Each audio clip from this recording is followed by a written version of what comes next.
Buenos días, tardes o noches. El día de hoy, resolveremos igualación de ecuaciones por el método redox, con varios agentes oxidantes y reductores en la misma reacción. Las reacciones que realizaremos son más sencillas por tanteo, pero, siempre el profesor dice: si no resuelven por redox, tienen 0. Y al que no le gusta, que se joda. Así que empieza la batalla. Empezamos con el típico ejemplo patito. Un agente oxidante y un agente reductor.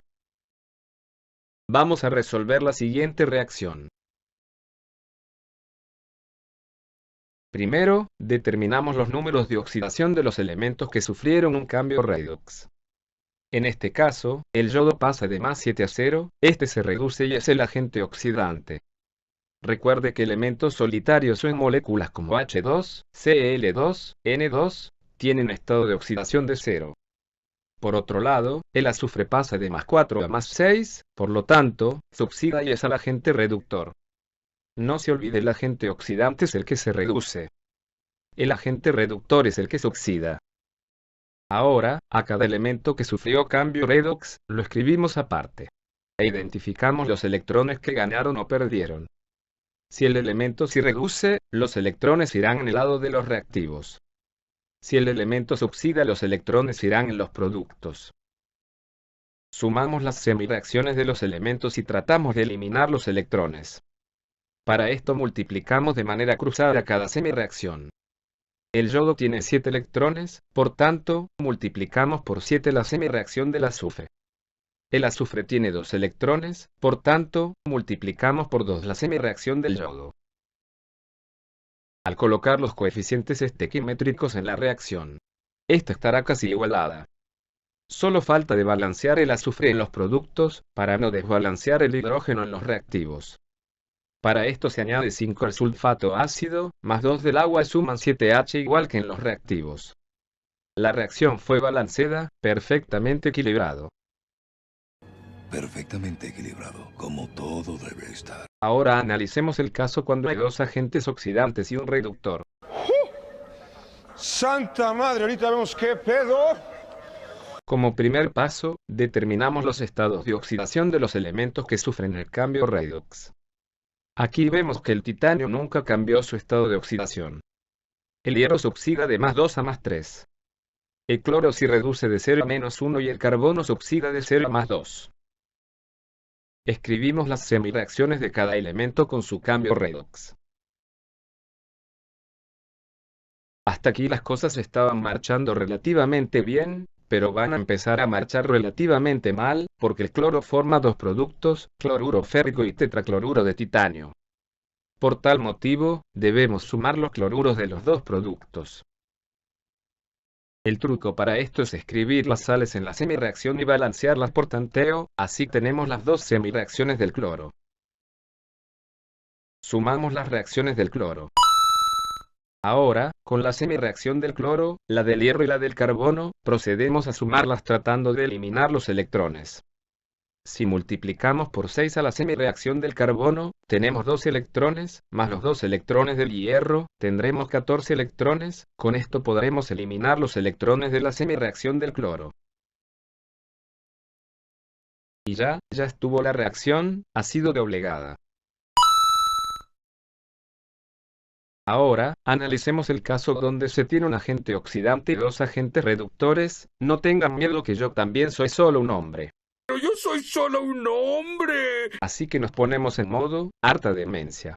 Quiero ser un man harta demencia, ¿sí me entiendes? Y empezamos igual que siempre. Determinamos el estado de oxidación de cada elemento que sufrió un cambio redox. Este ejercicio es un poco especial, porque puede tener varias respuestas, similar a las reacciones de combustión incompleta que tiene un número infinito de igualaciones. El carbono en el carbonato se reduce de +4 a +2 en el monóxido de carbono y cianuro. El carbono puro se oxida de 0 a +2 en el monóxido de carbono y cianuro. El nitrógeno se reduce de 0 a -3 en el cianuro. Tendremos tres semireacciones. La del carbono en el carbonato, como se producen dos productos, cianuro y monóxido de carbono, necesitamos dos carbonos en los reactivos y los electrones ganados son 4. El nitrógeno. Como el nitrógeno molecular tiene 2 átomos en su fórmula, añadimos un 2 en los productos, en total se ganan 6 electrones. La del carbono puro, como se producen 2 productos, cianuro y monóxido de carbono, necesitamos 2 carbonos en los reactivos y los electrones perdidos son 4. Finalmente, sumamos las semireacciones, tratando de eliminar los electrones. Para esto jugamos con las matemáticas. Multiplicamos por 2 a la semireacción del nitrógeno. Por 4 a la del carbono puro. Los agentes oxidantes suman 16 electrones. El agente reductor suma 16 electrones, permitiendo que los electrones se vayan a la basura. A la basura como las cartas de amor que le escribiste a ella. Y bueno, ya estuvo, la reacción fue derrotada. Sin embargo, aún no hemos terminado, así que de pie, camaradas. ¡De pie, hijo de perra! Porque Mickey te ama. Llegó el ejemplo más esperado por toda Latinoamérica Unida, el caso de 2 agentes oxidantes y 2 agentes reductores, y como es el ejemplo final, es el más final y el más ejemplo y por tanto es ultraviolento.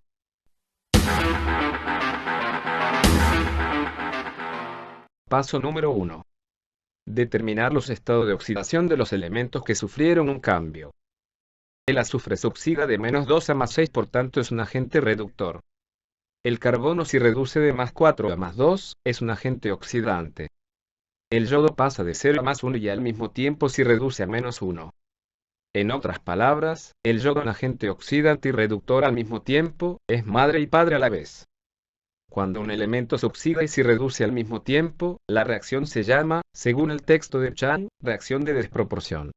Ahora, el azufre y el carbono viene del ion tiocianato, así que lo reunificamos formando una sola semireacción. Pero mucho cuidado, la semireacción del yodo tiene 2 átomos de yodo, esto nos obliga a multiplicar por 2 a la semireacción del tiocianato. Unificamos los agentes reductores. Finalmente, sumamos los reductores y oxidantes, tratando de eliminar los electrones, para esto multiplicamos por 7 a la reducción del yodo. Simplificamos la reacción, porque tiene múltiplos de 2. Al fin se terminó esta locura, y hemos complacido a ese profesor que no te deja usar el método de tanteo. Excelente. Finalmente pude lograrlo. Para el próximo capítulo, resolveremos por el método de ion-electrón reacciones químicas con compuestos exóticos como tetrationato, hidracinas, entre otros, de esos que no te explican en clase pero que te los evalúan en el examen. Dale like y suscríbete, y en los comentarios escribe qué caso te gustaría que resuelva.